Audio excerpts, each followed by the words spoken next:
जाएगी। इस प्रकार से स्ट्रक्चर में जो आगे जो मैं पढ़ाऊंगा तो बिल्कुल क्लियर हो जाएगा यहाँ पर, ठीक ना। तो स्पर्म में करण हो गए, यानी टेस्टिस का मेन फंक्शन क्या हुआ, स्पर्म का फॉर्मेशन करना। आपने देखा कि स्पर्म का फॉर्मेशन कैसे है, बाकी स्पर्मेटोजेनेसिस में प्रोसेस है तो मैं डिटेल से आपको समझाऊंगा मैं, ठीक।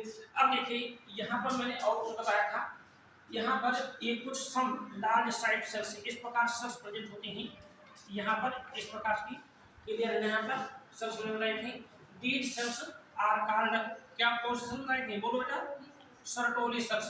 कौन से सेल्स है बेटा, सर्टोली सेल्स हैं, सर्टोली सेल्स हैं यहाँ पर, ठीक ना, सर्टोली सेल्स। देखना कई बार एग्जाम में क्वेश्चन पूछा गया है, what is the function of the Sertoli cells in the testis, Sertoli cells का क्या फंक्शन है, ठीक ना। तो हमने बताया था ये पहला इनका जो फंक्शन मैंने बताया था क्या, provides nutrients to the developing sperms, यानी प्रोवाइड्स, पहला जो फंक्शन है प्रोवाइड्स, है ना, nutrients, nutrients to the developing, है ना, स्पर्म्स, यानी जो स्पर्म्स हैं, ठीक, ये स्पर्म्स है ना, उनको न्यूट्रिएंट मटेरियल प्रोवाइड करना, ठीक। यानी ये जो सर्टोली सेल्स है ना, क्वेश्चन पूछा जाए मेरी बात सुनिए यहाँ पर कि टेस्टिस में जो नर्स सेल्स होती हैं उनका क्या नाम है ना, नर्स सेल्स जो होते हैं उनका क्या नाम है, तो भाई नर्स सेल्स का काम कौन करता है, सर्टोली सेल्स से करते हैं। तो इनको हम सर्टोली सेल्स को एक हिसाब से क्या कह सकते हैं, इनको नर्स सेल्स के नाम से भी जानते हैं, ठीक ना। और यही नहीं, ये सर्टोली सेल्स दो हार्मोन को भी रिलीज करते हैं, ठीक ना, यानी ये सर्टोली सेल्स जो होती है ना, दो हार्मोन भी रिलीज करती है, यानी हार्मोन भी रिलीज करती है।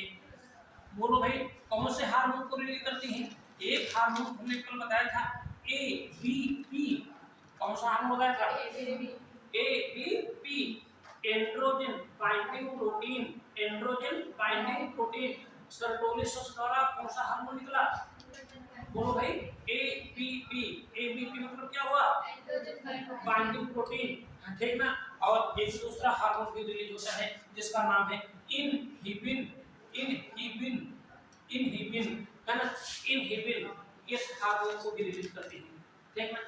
ये जो सेमिनिफेरस ट्यूब्यूल्स हैं बेटा ना, ध्यान दीजिए यहाँ पर, ये जो सेमिनिफेरस ट्यूब्यूल्स हैं ना, इनके बीच बीच में एक टिश्यूज भरा हुआ है, कनेक्टिव टिश्यूज है, ठीक ना। इस टिश्यू को हमने कल नाम बताया था, उसको क्या कहते हैं, स्ट्रोमा कहते हैं, क्या कहते हैं बेटा, बोलो, स्ट्रोमा कहते हैं। स्ट्रोमा कहाँ प्रेजेंट होता है, इन बिटवीन, है ना, in between two seminiferous tubules, है ना, the space between two seminiferous tubules, है ना, it contain एक connective tissue, एक connective tissue जिसको क्या कहेंगे हम, स्ट्रोमा कहेंगे, क्या कहेंगे उसको हम, स्ट्रोमा कहेंगे, ठीक ना। और इस स्ट्रोमा में पाई जाती है क्या, है ना, क्या पाई जाती है, एक विशिष्ट प्रकार के, है ना, कोशिकाएं पाई जाती हैं, एंडोक्राइन सेल्स होती हैं, है ना। इन कोशिकाओं को हम क्या कहते हैं पता है ना, इन कोशिकाओं को हम लीडिंग, है ना, लीडिंग सेल्स कहते हैं, है ना। एक लीडिंग नामक साइंटिस्ट था, उन्होंने इनकी खोज की थी, इसीलिए इनका नाम पड़ा क्या, लीडिंग सेल्स, है ना। और इनको हम कहते हैं, एक दूसरा नाम भी है इंटर, है ना, स्टेशियल, इंटरस्टेशियल, है ना, सेल्स भी कहते हैं, है ना। और ये जो सेल्स होती हैं, ठीक ना, यानी जो लीडिंग सेल्स होती हैं, है ना, यानी लीडिंग जो सेल्स होती हैं, ठीक ना, ये एक हार्मोन को रिलीज करती हैं, मेल हार्मोन रिलीज करते हैं, है ना।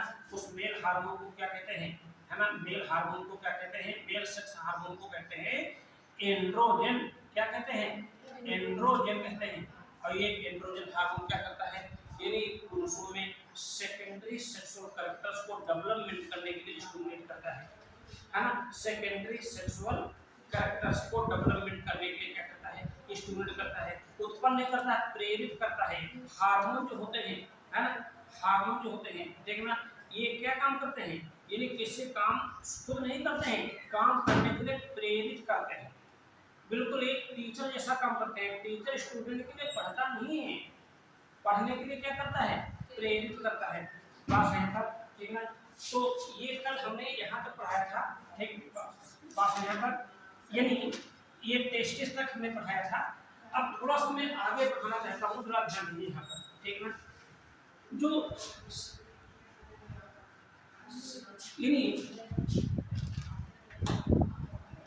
अदर रिप्रोडक्टिव ऑर्गन है जिनको हम एसेसरी रिप्रोडक्टिव ऑर्गन कहते हैं।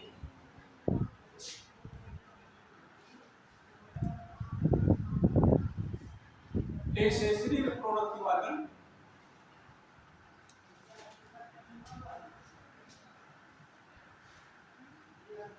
जिसमें हम पढ़ेंगे सबसे पहले इन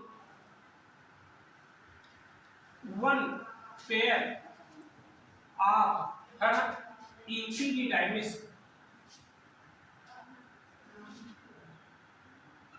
एपिडाइमिस, एक जोड़ी एपिडाइमिस पढ़ेंगे। एपिडाइमिस क्या होते हैं ध्यान देंगे। सबसे पहले यानी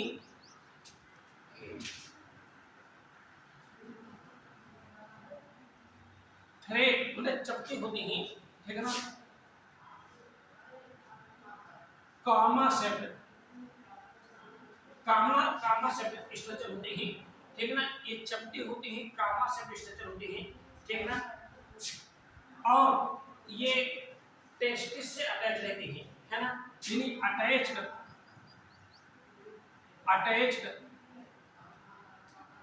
from lateral side of testis. Testis का जो लेटरल साइड होता है ना, उससे अटैच होती है। ध्यान दीजिए, ये एक टेस्टिस है, ध्यान दीजिए यहाँ पर, ठीक ना। और इस टेस्टिस से यहाँ पर इस प्रकार से एक जो है यानी स्ट्रक्चर यहाँ पर अटैच होगी, ठीक ना। डायग्राम देखेंगे तो उस स्ट्रक्चर को हम क्या कहते हैं, एपिडिडाइमिस कहते हैं, ठीक है ना। और इस एपिडिडाइमिस की जो लेंथ होती है, लमसम ये 4 सेंटीमीटर होती है, ठीक ना। और इसका फॉर्मेशन है ना, यानी डक्ट के हाईवे पॉइंट हो जाने से होता है, यानी and formed by highly coiled of ducts. ये जो डक्ट्स जो होती है ना, इसके अंदर जो डक्ट्स होती है, इसकी जो लेंथ होती है ना, यानी जिसके अंदर यानी length of ducts in epididymis is about lump sum होती है कितनी, 6 मीटर होती है, ठीक ना।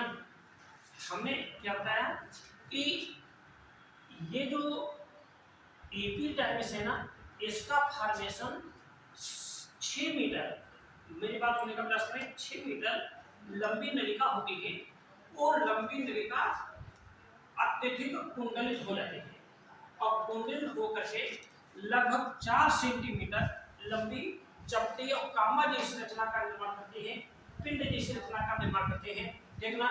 यानी लोब लाइन में पिंड जैसी रचना का निर्माण करती है, इसी को क्या कहते हैं, एपिडिडाइमिस कहते हैं। ये रहना है पर ये जो एपिडिडाइमिस है ना, इसके जो है 3 पार्ट होते हैं, यानी एपिडाइमिस जो है ना बेटा, epididymis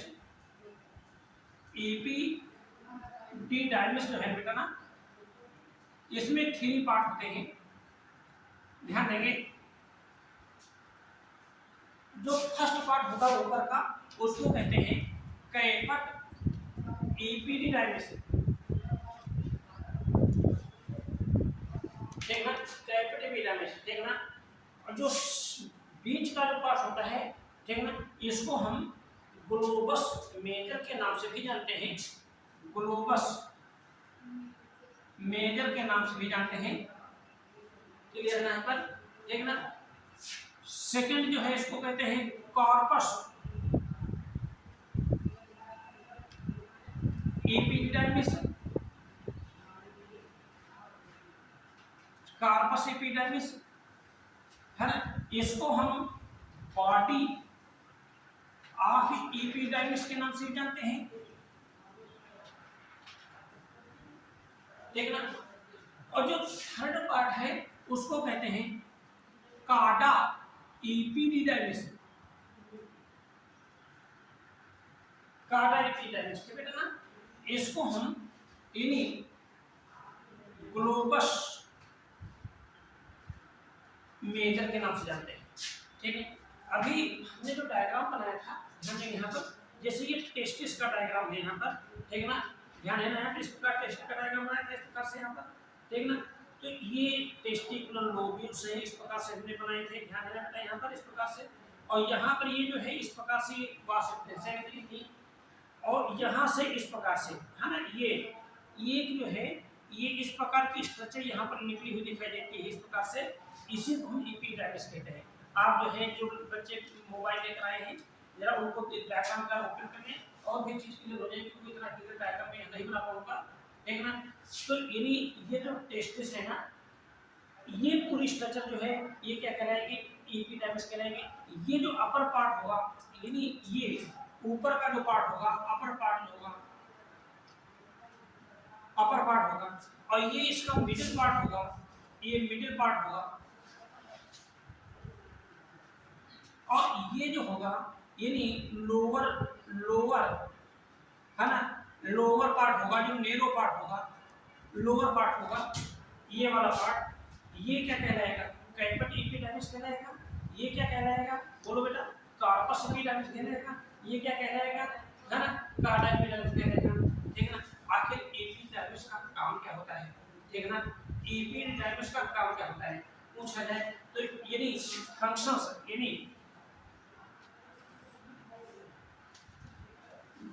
maturation of the sperms, यानी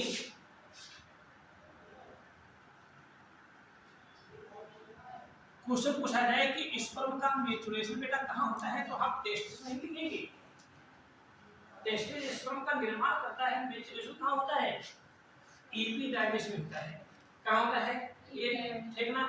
और यानी एपिडर्मिस में जो स्पर्म होते हैं टेम्परेरी फॉर्म में, है ना, यानी स्टोर्ड फॉर सम टाइम, यानी stored sperms for some times, कुछ टाइम के लिए जो स्पर्म होते हैं वो क्या होते हैं, स्टोर होते हैं यहाँ पर। ठीक, एक बात फिर हमारी बात को यहाँ समझेगा, एपिडर्मिस एक मेल रिप्रोडक्टिव ऑर्गन का नाम है, ठीक ना, जो टेस्टिस से अटैच होती है। मेरी बात सुनिए यहाँ पर, लिखना पड़ेगा, मेरी बात समझ में, टेस्टिस से जुड़ी होती है एक पिंड जैसी रचना, ठीक ना, चपटी कामा जैसी पिंड जैसी रचना जुड़ी होती है। टेस्टिस के ऊपरी से लेटर साइड से अपर, मतलब अटैच फ्रॉम लेटर साइड, और यहाँ पर अपर अपर साइड से भी हो सकता है, ठीक ना, लेटर साइड से मतलब अपर साइड से लेटर साइड से हो, ठीक ना। इसको क्या कहेंगे, एपिडर्मिस कहेंगे। एपिडर्मिस की जो लेंथ होती है कितनी होती है, 4 सेंटीमीटर होती है, और इसका जो निर्माण होता है, ये जो नलिका होती है 6 से मीटर लंबी नलिका की अति कुंडलित हो जाने से होता है ना। इंग्लिश मीडियम स्टूडेंट कौन है, कोई है इसमें, है ना, कोई नहीं है ना, इंग्लिश मीडियम को है स्टूडेंट, बात समझा रही है, बस और अंग्रेजी बोले हैं, इतनी सुना नहीं है, ठीक है। फिर हमने क्या बताया, इसके 3 पार्ट होते हैं। अपर पार्ट जो होता है उसको क्या कहते हैं, कैपिट एपिडर्मिस कहते हैं, ठीक ना। मिडिल पार्ट जो होता है उसको कार्पस एपिडर्मिस कहते हैं, या इसको बॉडी एपिडर्मिस, इसको ग्लोबस मेजर कहते हैं, और कार्डा एपिडर्मिस उसको जो लोअर पार्ट है इसको ग्लोबस, है ना, मेजर, है ना, ग्लोबस माइनर, यहाँ मिस्टेक हो गई है, ग्लोबस माइनर, ग्लोबस माइनर कहेंगे यहाँ पर, क्लियर है यहाँ पर, ठीक ना। और एपिडर्मिस में होता क्या है, ठीक ना, स्पर्म का क्या होता है, मैचुरेशन होता है, टेस्टिस से स्पर्म बनते हैं, ठीक ना। टेस्टिस की सेंट्रीफ्यूगल स्पर्म का निर्माण करते हैं। स्पर्म कहाँ आते हैं, ये रेटिव टेस्टिस में आ जाते हैं, रेटिव टेस्टिस से एपिडर्मिस में आते हैं, और यहाँ पर क्या हो जाते हैं, मैचुरेटेड हो जाते हैं। मैचुरेशन ऑफ द स्पर्म यानी मतलब क्या हुआ, जो स्पर्म्स होते हैं, है ना, स्पर्म जो होते हैं, है ना, बिकम्स, है ना, मोर मोटाइल हो जाते हैं, ठीक ना, गतिशील हो जाते हैं। इतने चीज समझेगा, ठीक है, इतने में किसी को प्रॉब्लम नहीं है, मैं आगे बढ़ूँ, ठीक। इसके बाद यानी जो हमारा जो अगला जो रिप्रोडक्टिव ऑर्गन आता है, अगला जो रिप्रोडक्टिव ऑर्गन आता है, नो फिर हो बेटा या बता दिया हो जाएगा। ध्यान दें यहाँ पर जिसका नाम है, ठीक ना, वाश डिफरेंस, यानी वाश डिफरेंस, ठीक ना, इसको हम हिंदी में शुक्रवाहिनी लिखते हैं, है ना, वाश डिफरेंस, यानी वाश डिफरेंस किस प्रकार की होती है,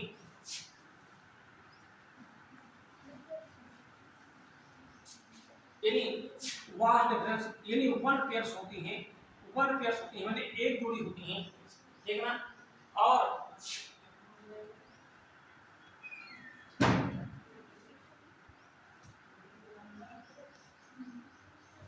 हाईली क्वाइल्ड, है ना, ट्यूबुलर स्ट्रक्चर होती हैं, एक जुड़ी होती हैं जो हाईली क्वाइल्ड ट्यूबुलर स्ट्रक्चर होते हैं, और कहां से निकलती हैं, यानी arise from the posterior part,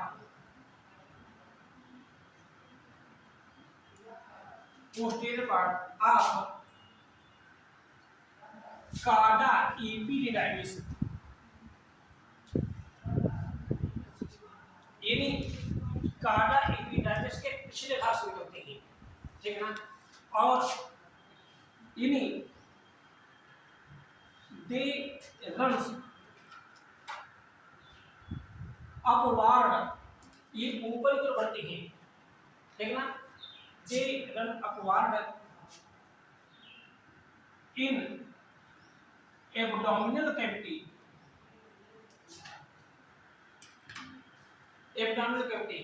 है ना, and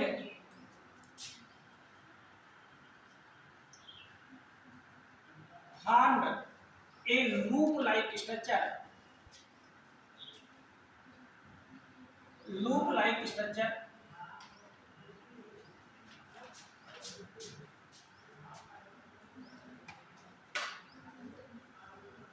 around the urinary bladder,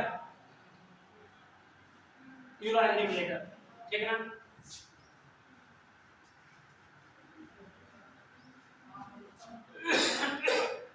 और यानी एक unites from the ducts of seminal vesicle and open into urethra में ओपन होती है, ठीक ना, हमको एक ही बात होना चाहिए, इनकी हम बेटा मैं दोबारा में बोल दूंगा, ठीक ना, इनकी जो लेंथ कितनी होती है, ठीक ना, इनकी जो लेंथ होती है लमसम 45 सेंटीमीटर होती है,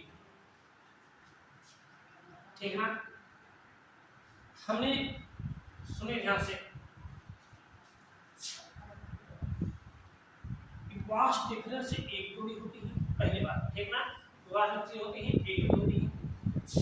एपिडर्मिस का जो पिछला भाग है ना, क्या नाम है, कार्डा एपिडर्मिस, इससे निकलती है, देखो ये निकल रही है यहाँ पर इस प्रकार से, थोड़ा सा एक क्वाइल्ड होती है, हाईली क्वाइल्ड भी होती है इस प्रकार से, यही क्या है बेटा, यही तो वास्ट डिफरेंस है, ये क्या है, ये वास्ट डिफरेंस है, ठीक ना, और ये तो एब्डोमेन, ये तो एब्डोमेन के बाहर का पोर्शन हो गया ना, आप हमारे डायग्राम को देखिए, जो फुल डायग्राम जो बना हुआ है, ठीक ना, अब ये देखो कहाँ आ जा रही है, ये एब्डोमेन में आ गई, देखो यहाँ पर एब्डोमेन में आ गई, यहाँ एब्डोमेन में आ गई, आ रही है ना यहाँ पर, ठीक ना, और यहाँ पर एक जो है देखिए वहाँ पर एक स्ट्रक्चर स्ट्रक्चर बनी हुई है, यहाँ पर देखिए यहाँ पर बनी हुई है जिसको क्या कहते हैं, यूराइनरी ब्लैडर कहते हैं। क्या कहते हैं, यूराइनरी ब्लैडर कहते हैं। और ये यूराइनरी ब्लैडर देखिए इस प्रकार से, देखिए ऐसे हम लूप बनाती है, यहाँ पर देखो ऐसे लूप बनाती है, बनाती नहीं बनाती इस प्रकार से, देखो यहाँ पर ध्यान है नहीं है, ये क्या बनाती है, देखो एक लूप बना रही है यहाँ पर। और लूप बनाने के बाद यहाँ पर एक ग्लैंड आपको दिखाई दे रही होगी, इस प्रकार से ग्लैंड दिखाई दे होगी इस प्रकार की, हाँ ठीक है ना। क्या नाम का है, सीमिनल वेस्किल, क्या नाम है, सीमिनल वेस्किल, ठीक है ना। उस सीमिनल वेस्किल के डक्ट से ओपन हो जाते हैं और ओपन होकर के, ठीक है ना, जानते हो क्या होती है, एक ट्यूब जैसी स्ट्रक्चर होती है, ध्यान दीजिए यहाँ पर एक ट्यूब जैसी स्ट्रक्चर होती है ना। इस ट्यूब जैसी स्ट्रक्चर में ओपन होती है और इस ट्यूब जैसी स्ट्रक्चर को कहते हैं, क्या कहते हैं बोल भाई, यूरेथ्रा कहते हैं। क्या कहते हैं, यूरेथ्रा कहते हैं। क्लियर बात हमारे को इधर, ठीक है ना, फिर से बात नहीं है, ठीक है। यानी वास्ट डिफरेंस कहां से निकली बेटा, बोलो बेटे, वास्ट डिफरेंस को हम स्पर्म डक्ट भी कह सकते हैं। क्या कह सकते हैं, स्पर्म डक्ट। स्पर्म डक्ट क्यों कहेंगे, क्योंकि ये स्पर्म को ले जाने का काम करते हैं, स्पर्म को ले जाने का काम करते हैं, ठीक है यहाँ पर, ठीक ना।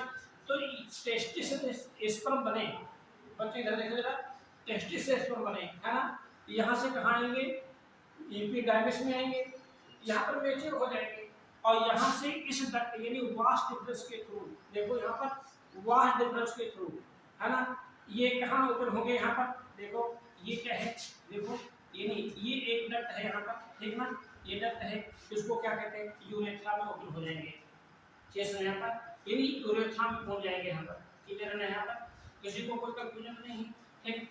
अब होता क्या है, आपने हम आगे वाले चैप्टर में पढ़ाएंगे, यानी रिप्रोडक्टिव हेल्थ वाला चैप्टर, जिसमें हम बर्थ कंट्रोल मेजर्स पढ़ाएंगे। बर्थ कंट्रोल मेजर्स में एक परमानेंट मेथड पढ़ाएंगे जिसका नाम है वेसेक्टोमी। क्या नाम है, वेसेक्टोमी, ठीक ना। वेसेक्टोमी में क्या होता है कि हम इस वास्ट डिफरेंस को यहाँ से काट करके यहाँ पर हम गांठ लगा दे, यहाँ पर लगा देंगे, गांठ लगा देंगे यहाँ पर, ठीक ना। तो बताइए भाई स्पर्म बनेंगे तो यहाँ नहीं आ पाएंगे, बोलो भाई स्पर्म नहीं बनेंगे, लेकिन स्पर्म नहीं आ पाएंगे। जब स्पर्म नहीं आएंगे तो फर्टिलाइजेशन कैसे हो जाएगा, तो ये सी बात होगी यहाँ पर, ठीक है। यानी ये जो सीमिनल वेस्किल्स होंगे यहाँ पर, मैं आगे आपको बताऊंगा, ठीक है ना। यानी ये एक ग्लैंड है, ठीक है ना, इनके थ्रू, है ना, एक मिल्की फ्लूइड सीक्रेट होता है, ठीक ना, जिसके थ्रू स्पर्म आगे बढ़ते हैं। बात मतलब मिल्की फ्लूइड सीक्रेट होता है, जिसको सीमेन या सीमिनल प्लाज्मा के नाम से जाना जाता है, चीज यहाँ पर, ठीक ना। तो यानी यहाँ पर, ठीक ध्यान दीजिए यहाँ पर, यानी इसको कट कर देने से, ठीक ना, यदि जो प्रोसेस ऑफ द कॉपुलेशन पर कोई प्रभाव का प्रभाव नहीं पड़ेगा, क्योंकि केवल स्पर्म ही तो नहीं आएंगे, बस यहाँ पर केस है यहाँ पर, ठीक ना। तो इसके बारे में भी जानकारी पूरी हो गई, ठीक ना। ये जो यहाँ पर ध्यान देंगे, यहाँ पर ये जो वास्ट डिफरेंस है ना, यहाँ पर वास्ट डिफरेंस, यहाँ तक की तो वास्ट डिफरेंस है ना बेटा यहाँ पर। और ये क्या है, ये जो ग्लैंड क्या है, सीमिनल वेस्किल है, क्लियर है ना यहाँ पर। और सीमिनल वेस्किल से मिल करके ये जो डक्ट बनाती है, ये वाली डक्ट, ठीक ना, इस डक्ट को हम जानते हो क्या कहते हैं, एजाकुलेटरी डक्ट, एजाकुलेटरी डक्ट कहते हैं, ठीक ना। और यही एजाकुलेटरी डक्ट इस यूरेथ्रा में ओपन होती है, क्लियर है यहाँ पर, ठीक ना। तो यानी जो रिप्रोडक्टिव जो ऑर्गन्स हैं, ठीक है ना, उन रिप्रोडक्टिव ऑर्गन्स में हमने टेस्टिस पढ़ लिया, एपिडाइमिस पढ़ लिया और वास्ट डिफरेंस पढ़ लिया, ठीक है ना। वास्ट डिफरेंस यानी इसको हम स्पर्म डक्ट कहते हैं। पूछा जाए स्पर्म का कंडक्शन करने वाली जो डक्ट होती है, उस डक्ट को हम क्या कहते हैं, वास्ट डिफरेंस कहते हैं, ठीक ना। वास्ट डिफरेंस के पश्चात, ठीक ना, यानी हमारा एक पार्ट आता है जिसको कहते हैं यूरेथ्रा। क्या कहते हैं, यूरेथ्रा।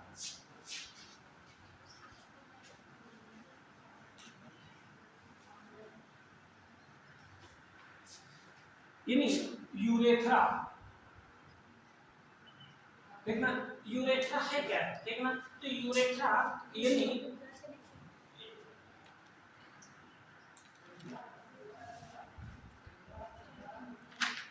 लॉन्ग ट्यूबुलर स्ट्रक्चर है ये, यहाँ पर एक लॉन्ग इलांगेटेड ट्यूबुलर स्ट्रक्चर है, ठीक ना। और इसकी जो लेंथ होती है, ठीक ना, इसकी जो लेंथ होती है यूरोथ्रा की लमसम 20 सेंटीमीटर की लमसम होती है, ठीक ना, 20 सेंटीमीटर होती है, ठीक ना।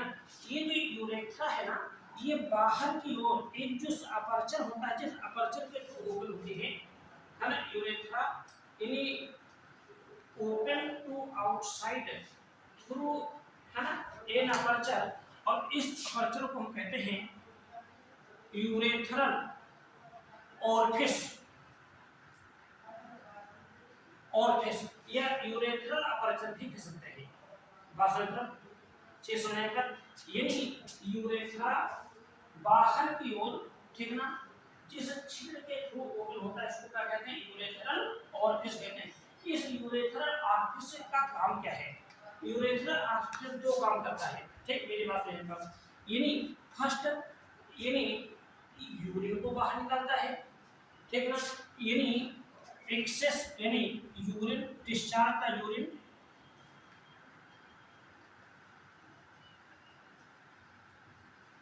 यूरिन, है ना, कब, जब यूरिनेशन की प्रोसेस होती है ना, यूरिन यानी कब, ड्यूरिंग यूरिनेशन, यूरिनेशन जब यानी यूरिनेशन की जो प्रोसेस होती है तो उस समय, क्योंकि ये क्या है, यूराइनरी ब्लैडर है, ठीक ना, और यूराइनरी ब्लैडर में क्या होता है, यूरिन होता है, तो यूरिन भाई बनेगा, ठीक ना, किडनी यूरिन का फॉर्मेशन करेगी, ठीक ना, किडनी से बना भाई यूरिन यूरेटर के थ्रू यूराइनरी ब्लैडर में आएगा, ठीक ना। जब यूराइनरी ब्लैडर यूरिन से भर जाएगा तो इसमें पाई जाने वाली स्मूथ मसल जो होंगी, कांटक होंगी, ये सब बच्चों को जानकारी है, ठीक ना, हमारे पीयूसी ने पढ़ाया होगा, ठीक ना। और ये तब ये जो है यूरिन जो होगा इस यूरेथ्रल ऑरिफिस से क्या होगा, बाहर निकलेगा। आप सोच रहे हैं कि मैं तो पढ़ा रहा हूँ रिप्रोडक्टिव सिस्टम, ठीक ना, लेकिन यहाँ यूरिन से क्या लेना देना है, ठीक ना। तो यानी जो ह्यूमन रिप्रोडक्टिव सिस्टम है, ठीक ना, ये दो काम करता है, ठीक ना, रिप्रोडक्शन में भी, रिप्रोडक्शन तो है ही है, लेकिन ये यूरिन को भी डिस्चार्ज करता है, इसीलिए इस सिस्टम को हम यूरिनोजेनिटल सिस्टम के नाम से भी जानते हैं, बस यूरिनोजेनिटल सिस्टम के नाम से जानते हैं, ठीक ना। और दूसरा क्या क्या फंक्शन होता है, ठीक ना, डिस्चार्ज द सीमेन, ठीक ना, यानी डिस्चार्ज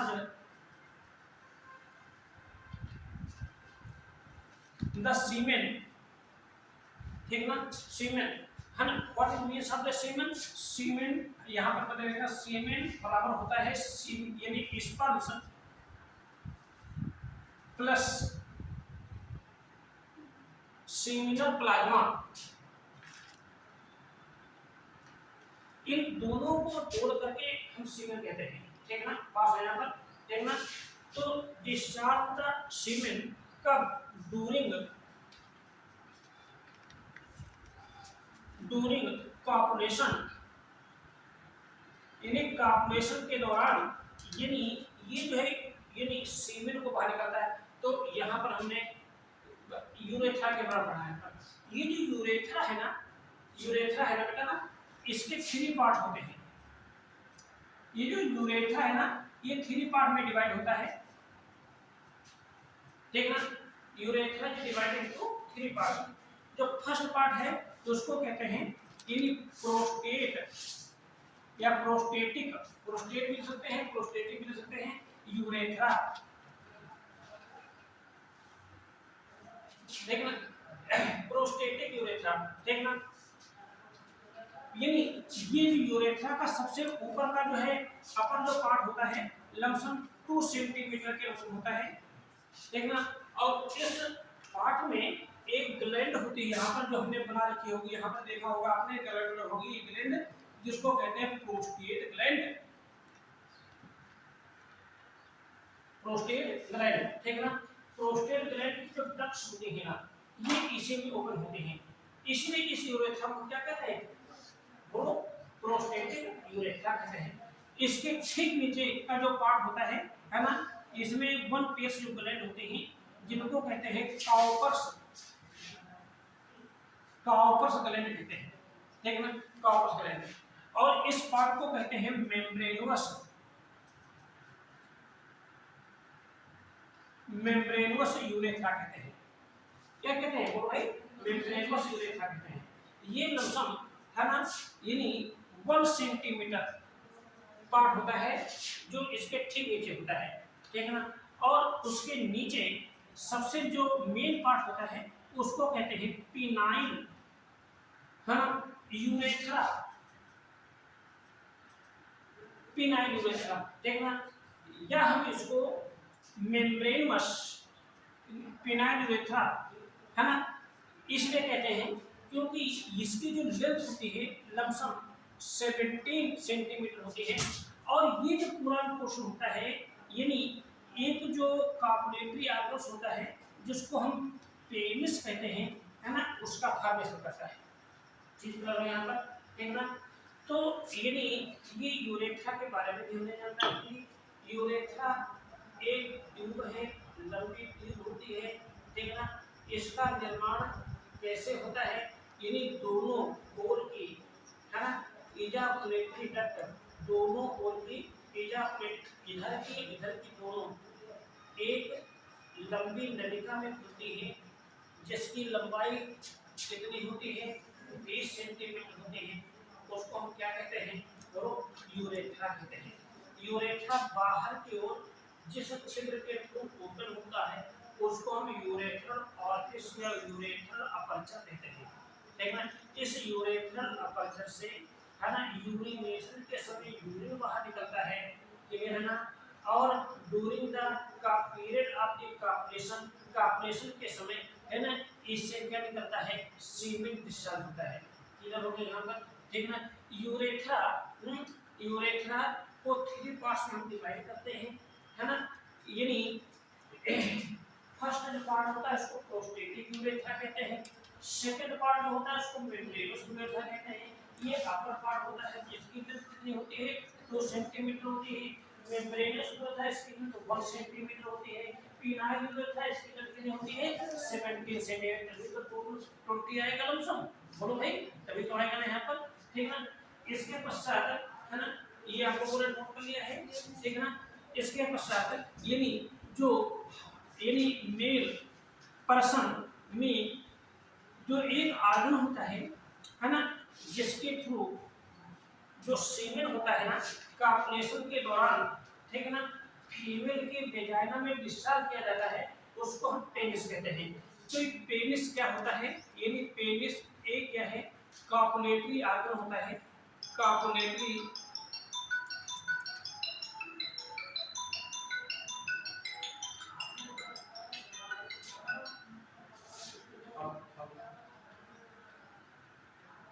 हमने बताया था कि भाई ये 6 बजे पहले आता है कि क्या करें, तो हम नीट की क्लास पढ़ा रहे हैं एचटीपी में, है ना, नीट की क्लास है ना। आपने क्लास में था, एक ये है क्या, एक यानी इरेक्टाइल, है ना, इरेक्टाइल, ठीक ना, यानी मस्कुलर, मस्कुलर आर्गन है, ठीक ना। और इसकी जो लेंथ होती है ना, वो लमसम कितनी होती है, ये लमसम, यानी हमें जैसा कि यहाँ पर नाम बताया पिनाइल यूरेथ्रा, यानी 16 17, ठीक ना, यानी 16 या 17 सेंटीमीटर इसकी क्या होती है, लेंथ होती है, ठीक ना। वैसे तो यानी ये तो नॉर्मल कंडीशंस में, ठीक है ना, नॉर्मल कंडीशंस में इसकी लेंथ कम होती है, ठीक है। लेकिन during the period of the corporation, ठीक ना, होता क्या है कि इसकी जो स्ट्रक्चर होती है, ये इसकी टीएस काटा जाए इस प्रकार से, ठीक ना। तो इसमें ऊपर की ओर 2 कार्ड होते हैं, नीचे की ओर कार्ड होते हैं, ठीक ना। तो ऊपर की ओर जो कार्ड होते हैं उसको कहते हैं कार्पोरा,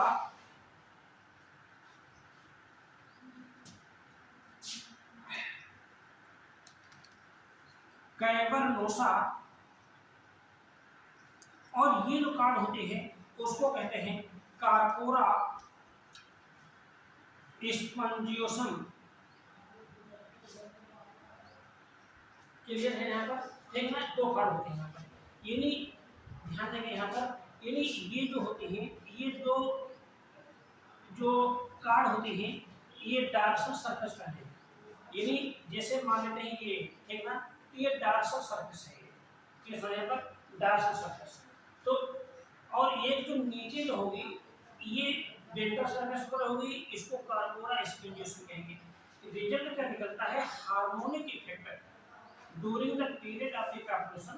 तो इनमें क्या होता है, यानी जो ब्लड की सप्लाई बहुत ज्यादा हो जाती है, यानी ब्लड की जो सप्लाई होती है ना, यानी हार्मोनिक इफेक्ट के थ्रू, यानी इनमें ब्लड की सप्लाई बहुत ज्यादा हो जाती है, जिससे यानी इसकी लेंथ जो होती है बढ़ जाती है, ये हार्ड हो जाता है और ये आसानी से फीमेल के वेजाइनल ऑरिफिस में एंट्री करके इस स्पर्म को डिस्चार्ज कर देता है।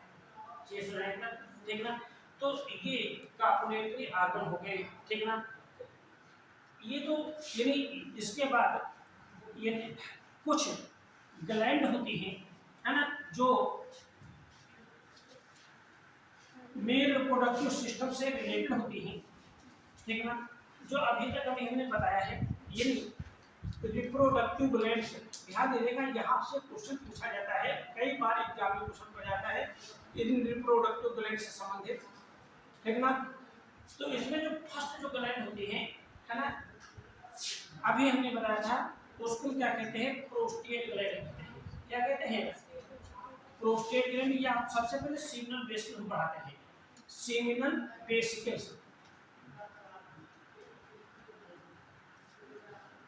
ठीक ना, सीमिनल वेसिकल्स, है ना।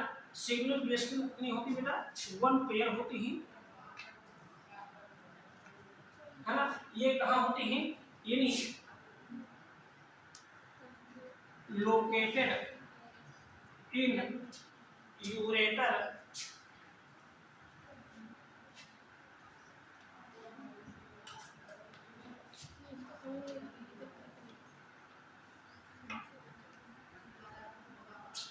यूरेटर, है ना, मस्कुलरिस, जहां पर यूराइनरी ब्लैडर होता है ना, उसके नीचे का जो पोर्शन है, ठीक है ना, ये वहां पर होती है, ग्लैंड होती है। आपने देखा होगा कि देखिए देखिए यहाँ पर देखिए, फिर से देखिए एक बार, देखिए ठीक, ये यहाँ पर इस प्रकार की कुछ ग्लैंड इस प्रकार की हमने बनाई थी, इस प्रकार देखो बनाई थी मैंने, देखो यहाँ पर, ठीक है ना। और ये जो है, ये नहीं, ये क्या है? यूराइनरी ब्लैडर है, ठीक है ना। तो ये ग्लैंड्स जो होती हैं क्या होती हैं? हेरी सिग्नल वेसिकल होती हैं। ये जो सिग्नल वेसिकल्स होती हैं, ठीक है ना, ये करते क्या है? इनका फंक्शन क्या होता है? इनका जो फंक्शन होता है, यानी सीक्रेट्स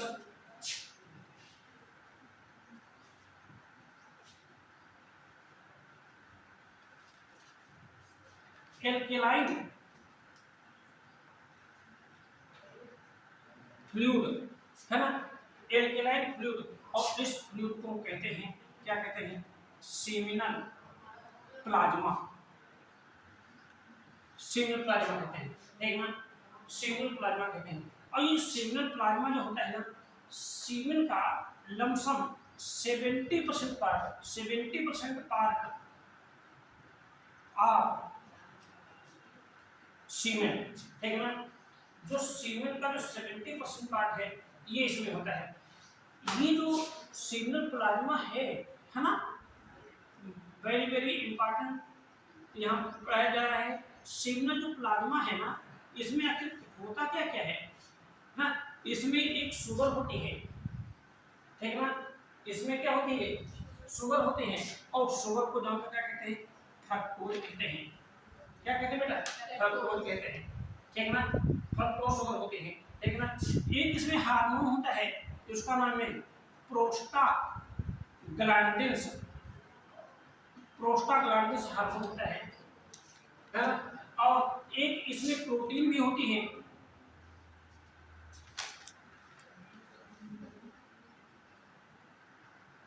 सिमुलेजिन ये प्रोटीन भी होती हैं, बात है पर सिमुलेजिन प्रोटीन भी होती है और भी कुछ होते हैं मेरी बात है।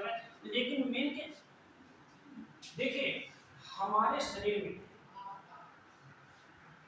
केवल एक ही ऑर्गन होता है जिसका नाम है क्या, सेमिनल वेसिकल, जिसमें बनता है क्या, फ्रक्टोज।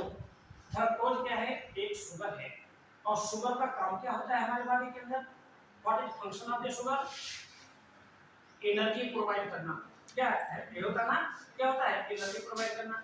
तो बेटा यहाँ पर एनर्जी क्या है, मतलब स्पर्म को, ठीक है ना, स्पर्म जब मूवमेंट होंगे ना तो उनको चाहिए एनर्जी, उनको क्या चाहिए, तो भाई एनर्जी किससे मिलेगी, फ्रक्टोज से मिलेगी, ठीक है ना। हमने कहा ह्यूमन बीइंग में, क्लियर, कि ह्यूमन मतलब मेल हो या फीमेल, ठीक है ना, मेल हो या फीमेल, उसमें यानी फ्रक्टोज केवल एक ही ऑर्गन में बनता है, उसका क्या नाम है ना, सिग्नल वेसिकल्स, ठीक है ना। आपने देखा होगा कभी कभार रेपिंग केस हो जाते हैं, बात मतलब रेपिंग केस हो जाते हैं, तो रेपिंग केस हम कैसे जानेंगे कि रेपिंग केस हुआ है, यानी पॉजिटिव रिपोर्ट निकली है या नेगेटिव रिपोर्ट निकली है, ठीक है ना यहाँ पर, ठीक है ना।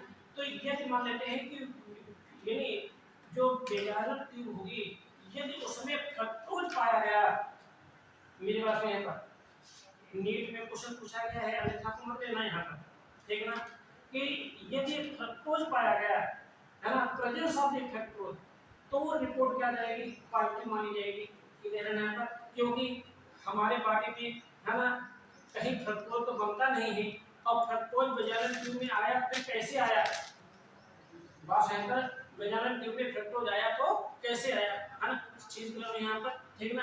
तो ये चीज हो गई यहाँ पर सिग्नल वेसिकल के बारे में, ठीक है ना। Similarly the second reproductive gland,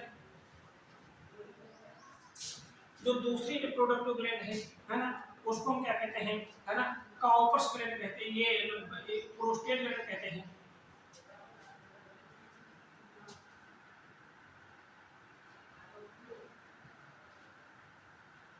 ठीक। ये प्रोस्टेट ग्लैंड यानी प्रोस्टेटिक, है ना, यूरेथ्रा में प्रेजेंट होती है, प्रोस्टेटिक ग्लैंड होती है, ठीक है। इनके थ्रू एक जो होता है यानी फ्लूइड सीक्रेट होता है, यानी उस फ्लूइड को क्या कहते हैं, ठीक है, उस फ्लूइड को हम क्या कहते हैं, यानी प्रोस्टेटिक, प्रोस्टेटिक है ना फ्लूइड कहते हैं, प्रोस्टेटिक फ्लूइड कहते हैं, ठीक है ना।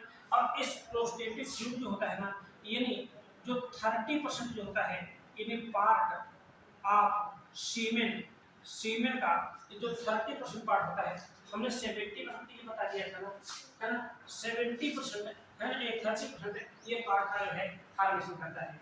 इसमें भी इस जो प्रोस्टेटिक फ्लूइड है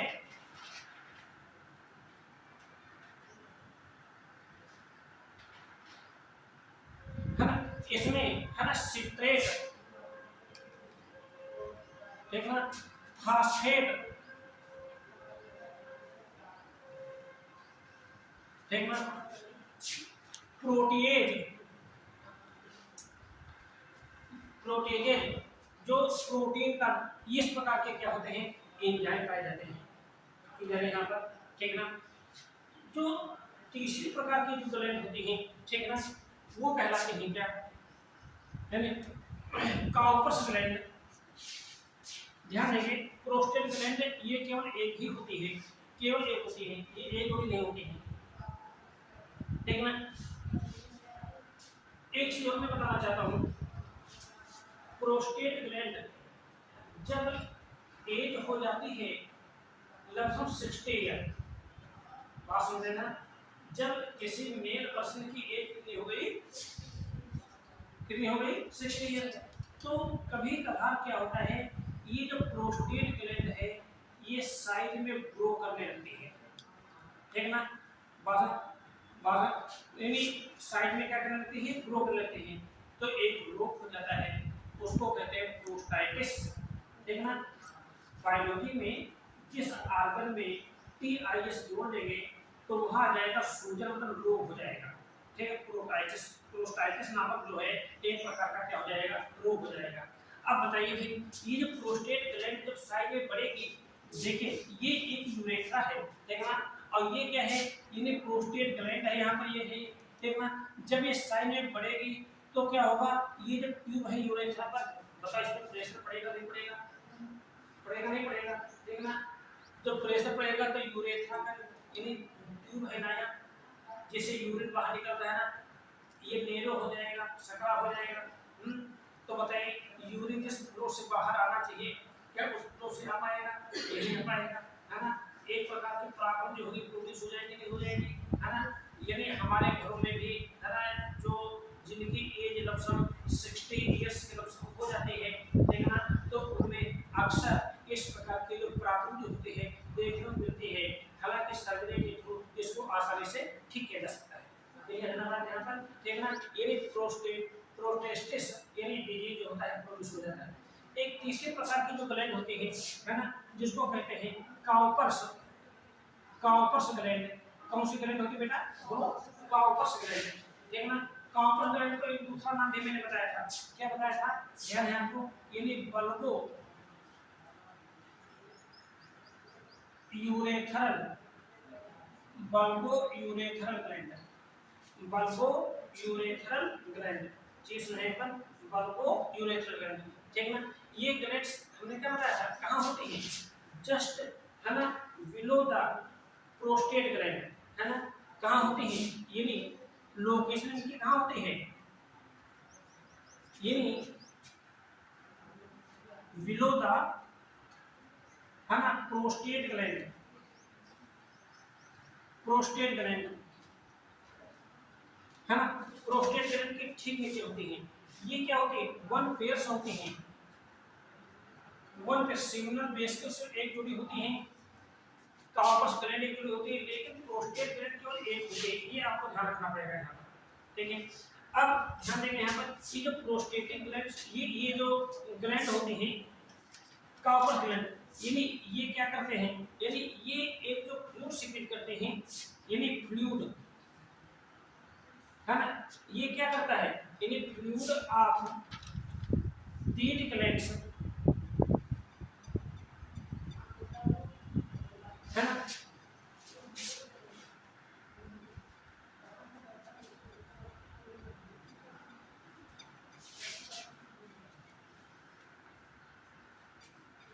helps to lubricate of urethra, urethra को लुब्रिकेट बनाता है, कब, यानी ड्यूरिंग द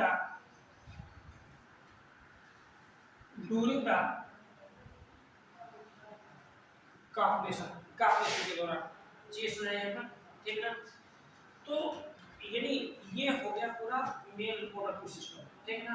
और ये जो है, यानी साथ ही साथ, यानी ये पूरी ग्लैंड्स हो गई, ठीक ना, इसका स्ट्रक्चर के बारे में पूरा डिटेल्स हो गया।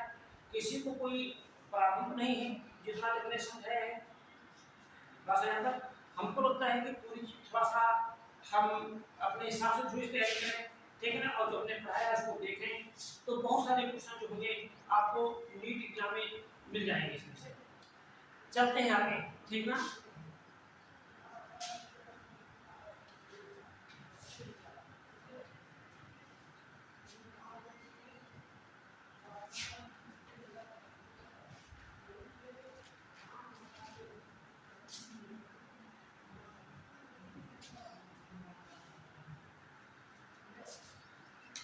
यानी मेल रिप्रोडक्टिव सिस्टम के बारे में हम लोगों ने कर दिया, ठीक है ना। इसके बाद हम लोग पढ़ेंगे फीमेल रिप्रोडक्टिव सिस्टम, ठीक ना। क्या पढ़ेंगे बेटा, फीमेल रिप्रोडक्टिव सिस्टम, ठीक। इसका भी डायग्राम हमने कर दिया था, यानी फीमेल रिप्रोडक्टिव सिस्टम, ठीक ना। तो फीमेल रिप्रोडक्टिव सिस्टम में फर्स्ट, यानी जो रिप्रोडक्टिव ऑर्गन्स हैं इनके नाम हम जाने कौन कौन से, तभी तो आगे जान पाएंगे, ठीक है ना। सबसे पहले हमको जानेंगे रिप्रोडक्टिव ऑर्गन्स। तो रिप्रोडक्टिव ऑर्गन्स में फर्स्ट यानी उसी प्रकार वही कैटेगरी बना रहे हैं, यानी primary reproductive organ, primary reproductive organ,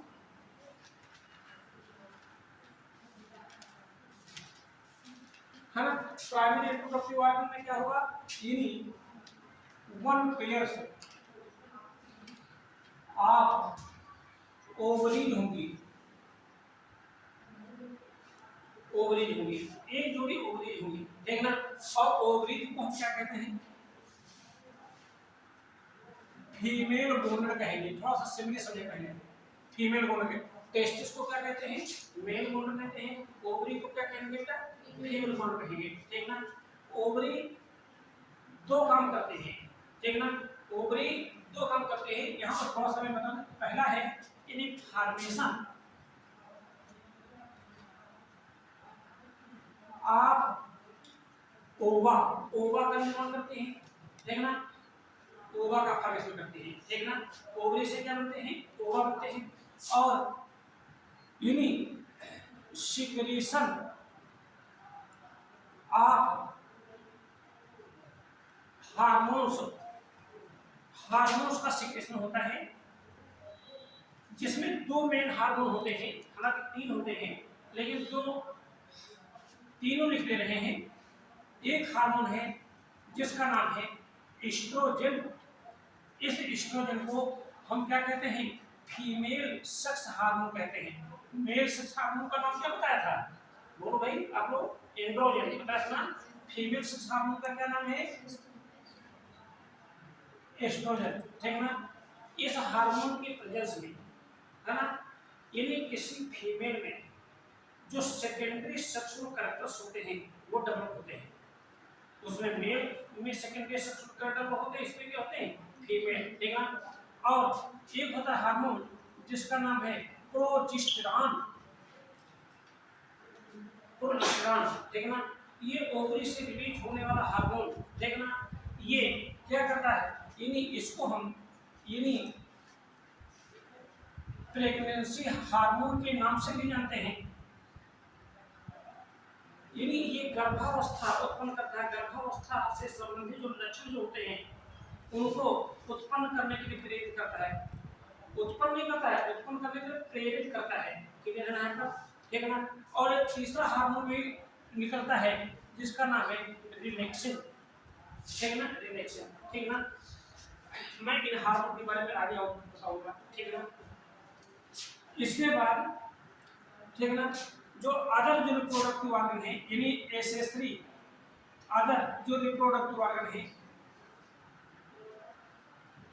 वो कौन कौन से हैं, ठीक ना। तो अदर रिप्रोडक्टिव ऑर्गन में first one pairs of oviducts, एक जोड़ी ओविडक्ट्स होते हैं। क्या होते हैं, एक जोड़ी ओविडक्ट्स होते हैं। हम ओविडक्ट्स को हम फैलोपियन ट्यूब भी कहते हैं। यहाँ पर कहीं पर कंफ्यूज नहीं होना है कि ओविडक्ट दूसरा है, फैलोपियन ट्यूब दूसरा है, एक ही चीज है। अरे भाई ओविडक्ट क्यों कहते हैं, क्योंकि ओवा का ट्रांसफर करते हैं, ओवा को ओवरी से ओवा को ले जाने का कार्य करते हैं, अंडों को ले जाने का कार्य करते हैं। ओविडक्ट को हिंदी में अंडवाहिनी कहते हैं, अंडों को ले जाने वाली वाहिनी, ठीक ना। और फिर आपके दिमाग में जो पूरा इसको फैलोपियन ट्यूब क्यों कहते हैं, ठीक ना। तो एक साइंटिस्ट था जिसका नाम था, है ना, ग्रोबस, है ना, ग्रोबस यानी फेलियस, है ना, ग्रोबस फेलियस नाम एक साइंटिस्ट था जिन्होंने इसके बारे में सबसे पहले बताया था। इसीलिए उसके बेस पर इसको हम फैलोपियन ट्यूब कहते हैं, ठीक ना। ये जो फैलोपियन ट्यूब होगी ये तीन भागों में बटी होगी, ठीक ना। तीन भागों में कौन कौन से होंगे, पहला भाग जो होगा इसको कहेंगे हम इनफंडिबुलम, इनफंडिबुलम, ठीक ना, इनफंडिबुलम, ठीक ना। और सेकंड पार्ट जो होगा इसको कहेंगे एम्पुला, एम्पुला कहेंगे, देखना। और तीसरा भाग जो होगा उसको कहेंगे, है ना, स्थमस कहेंगे, इस्थमस कहेंगे, ठीक है ना। यानी फेलोपियन ट्यूब के बाद जो दूसरा अगला जो पार्ट आता है, ठीक है, जिसको कहते हैं यूट्रस। क्या कहते हैं? यूट्रस कहते हैं। यूट्रस, इसको हम यूट्रस को हम बॉम्ब के नाम से भी जानते हैं। जो एक रिलेटिव वाई जैसी स्ट्रक्चर होगी, मैं आपको बताऊंगा, ठीक ना, वाई जैसी स्ट्रक्चर होगी। इस यूट्रस में 3 पार्ट होंगे। ऊपर का पार्ट जो होगा उसको हम कहेंगे फंडस, ठीक ना। दूसरा पार्ट जिसको हम कार्पस कहेंगे, कार्पस कहेंगे, है ना। कार्पस को हम इसको बॉडी ऑफ यूट्रस के नाम से भी जानेंगे, बॉडी ऑफ यूट्रस के नाम से भी जानेंगे। और तीसरा जो पार्ट होगा इसको कहेंगे सर्विक्स कहेंगे। क्या कहेंगे हम? सर्विक्स कहेंगे, ठीक ना। ठीक, यानी इसका जो नीचे का पोर्शन होगा, ठीक। फिर यूट्रस के बाद, ठीक ना, एक आती है स्ट्रक्चर जिसको कहते हैं वेजाइना। जो भी मैंने बताया था वेजाइना, ठीक ना, वेजाइना। यानी ये एक फीमेल की कापुलेटरी ऑर्गन है, कापुलेटरी ऑर्गन है, ठीक है ना। फीमेल की क्या है? कापुलेटरी ऑर्गन है, ठीक ना। यानी कई काम करते हैं, ठीक ना। यानी ये वेजाइना से, ठीक ना, मेल पर्सन के स्पर्म को रिसीव करते हैं, है ना। यानी सीमेन को during the period of the कापुलेशन, ठीक ना, यानी ये वेजाइना क्या करते हैं? रिसीव करते हैं, है ना। और यानी यूरिन को, यूरिन जो होगा वो भी इसी से बाहर निकलेगा। हम आगे बताएंगे इसके पूरी डिटेल के बारे में। यही नहीं, जो एक जो साइक्लिक प्रोसेस चलती है जिसको मेंस्ट्रुएशन साइकिल कहते हैं, ठीक ना, जिसको हिंदी में रजो चक्र के नाम से जानते हैं, ठीक ना। तो उस रजो चक्र के दौरान जो मतलब रजो द्रव बाहर निकलता है, मेंस्ट्रुएशन फ्लूइड बाहर निकलता है, तो वो भी इसी से बाहर निकलेगा, ठीक ना। यही नहीं, कुछ जो होते हैं यानी एक्सटर्नल, यानी बाहर के जितने ऑर्गन होते हैं, एक्सटर्नल जीनाइटल ऑर्गन्स, और इन बाहर के जितने भी ऑर्गन्स होते हैं, है ना, उनका जो ग्रुप होता है उसको हम कहते हैं वल्वा के नाम से जानते हैं, ठीक ना। यही नहीं, कुछ ग्लैंड भी होती हैं, ठीक ना, जो फीमेल रिप्रोडक्टिव सिस्टम से रिलेटेड होती हैं। तो यानी जो इन्हीं रिप्रोडक्टिव ग्लैंड्स जो होती हैं वो कौन सी होती हैं? रिप्रोडक्टिव ग्लैंड्स जो होती हैं वो कौन सी होती हैं, ठीक ना। तो रिप्रोडक्टिव ग्लैंड्स में, ठीक, मेनली, ठीक है, वन पेयर्स, है ना, मैमेरी ग्लैंड होती है, मैमेरी ग्लैंड्स होती हैं, ठीक ना, मैमेरी ग्लैंड होती हैं, ठीक ना। जो मैमल्स का एक स्पेसिफिक कैरेक्टर्स है, ठीक ना। यानी ये मेल फीमेल दोनों में होती हैं, लेकिन यानी फीमेल में ये रिप्रोडक्टिव ग्लैंड के फॉर्म में माने जाते हैं, ठीक ना। इनको ब्रेस्ट के नाम से भी जानते हैं, ठीक ना। सेकंड जो ग्लैंड्स होती हैं, है ना, इनको हम यानी bulbo urethral gland, bulbo urethral glands के नाम से जानते हैं। तो सबसे पहले हमको जानकारी हो गई आखिर फीमेल रिप्रोडक्टिव सिस्टम हमको पढ़ना क्या है, ठीक, तभी तो आप चीज समझाएंगे यहाँ पर, ठीक है। अच्छा, अब जो है फर्स्ट जो हमारा प्राइमरी रिप्रोडक्टिव ऑर्गन है जिसको कहते हैं ओवरी कहते हैं, थोड़ा सा इसके बारे में, है ना। ओवरी बेटा 1 पेयर्स होती हैं, है ना। ओवरी कितनी होती है बेटा? एक जोड़ी होती है, यानी ये 1 पेयर्स होती हैं, ठीक ना। और कहाँ होती हैं? यानी lower part of abdominal cavity in pelvic region, pelvic region, देखना, पेल्विक रीजन मतलब हमारा ये जो पोर्शन होता है ना बेटा ना, ये क्या कहलाएगा? पेल्विक रीजन कहलाएगा। तो एब्डोमिनल कैविटी में पेल्विक रीजन, है ना, एब्डोमिन के निचले पार्ट में होगी, ठीक ना। और कहाँ होगी? यानी नियर द किडनीज, किडनी, जहां पर किडनी होती है, ठीक है, इनका जो शेप होता है ना बेटा ना, ऑलमोस्ट शेप होता है, ठीक ना, बादाम के आकार की होती है, ठीक ना, इनकी जो लेंथ होती है ना, ये लमसम, ठीक ना, ये 2 से 3 सेंटीमीटर होती है, ठीक ना, 2 से 3 सेंटीमीटर होती है, और इनकी जो वाइट होती है, यानी ये लमसम 1 से 2 सेंटीमीटर की लमसम होती है यहाँ पर, ठीक। इनका जो वेट होता है ये लमसम 25 से 30 ग्राम के लमसम होता है, ठीक ना। तो ओवरी डायग्राम देखेंगे, ठीक ना, यानी एक ओवरी इधर बनी होगी तो एक ओवरी इधर बनी होगी इस प्रकार से, ठीक ना। तो ओवरी एक जोड़ी होती है, ठीक ना, ये फीमेल गोनड है, ठीक ना, ये 2 काम करते हैं, क्या काम करते हैं, ठीक ना, ठीक, ओवा का निर्माण करते हैं, ठीक ना, और हार्मोन को सीक्रेट करते हैं, ठीक ना।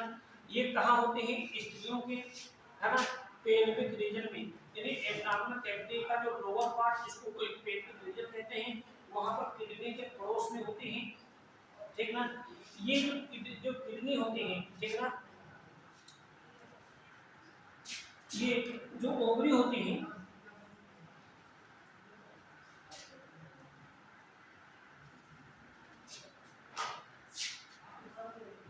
यानी attached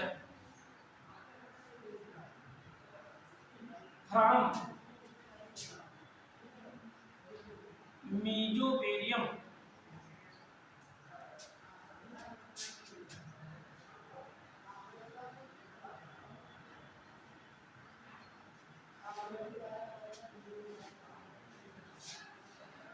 attached from any oviducts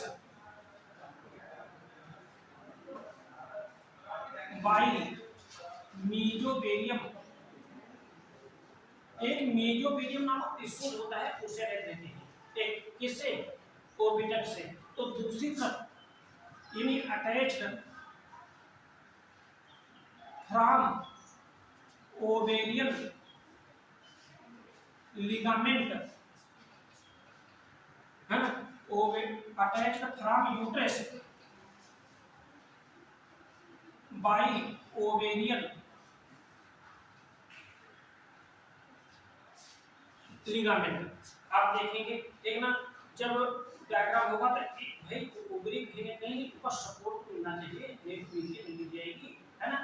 तो यानी ओविडक्ट से ये एक तरफ ओविडक्ट से अटैच रहती हैं, एक टिश्यू होता है जिसका नाम है मेजोबेरियम, यहाँ से क्वेश्चन पूछते हैं, यानी ओवरी ओविडक्ट से किस टिश्यू को जुड़े रहती है, क्या नाम आएगा, मेजोबेरियम आएगा। तो दूसरी तरफ ये यानी यूट्रस से भी, है ना, इनका रिलेशन कैसे होता है, यूट्रस से भी होता है, यूट्रस से यानी ओवेरियन लिगामेंट नामक टिश्यू होता है, ये उससे अटैच रहती है।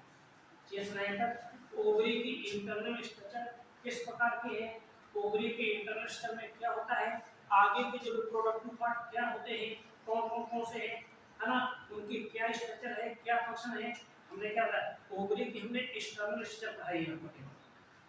इसकी जो इंटरनल स्ट्रक्चर है उसमें हम क्या देखेंगे, क्या क्या हमको दिखाई देता है, ठीक ना। ओवरी के बाद फैलोपियन ट्यूब आएगी, है ना, उसकी स्ट्रक्चर किस प्रकार की होती है, इसमें कौन से पार्ट होंगे, इसका क्या काम होता है। फिर इसके बाद यूट्रस के स्ट्रक्चर कैसी होगी, इसमें कौन से पार्ट होंगे, यूट्रस का क्या क्या होता है हम जानते हैं, है ना। यूट्रस में पूरा एम्ब्रियोनिक डेवलपमेंट कंप्लीट होता है, ठीक ना। यूट्रस को ही हम हिंदी में बच्चेदानी के नाम से भी जानते हैं, ठीक ना, पूरा एम्ब्रियोनिक डेवलपमेंट कंप्लीट होता है। फिर यानी यूट्रस के बाद यानी हमने क्या बताया कि जो वेजाइना है उसकी स्ट्रक्चर कैसी होती है, क्या क्या पार्ट होता है, कौन से स्ट्रक्चर होती है, ठीक ना। बाहरी अंग कौन से होते हैं, इधर यहाँ पर, ठीक, और कौन सी रिप्रोडक्टिव ग्लैंड होती है, ये सब, है ना, इसको हम नेक्स्ट पर डिस्कस करेंगे, ठीक है ना। इतना समझ में आ गया, इतना है।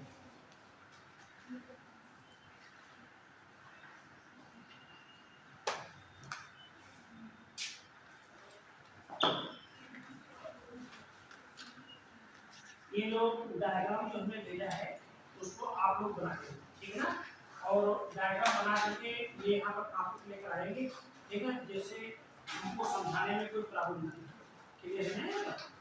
डायग्राम बना होगा तो जब पूछेंगे तो आसानी से आप लोग लिख देंगे।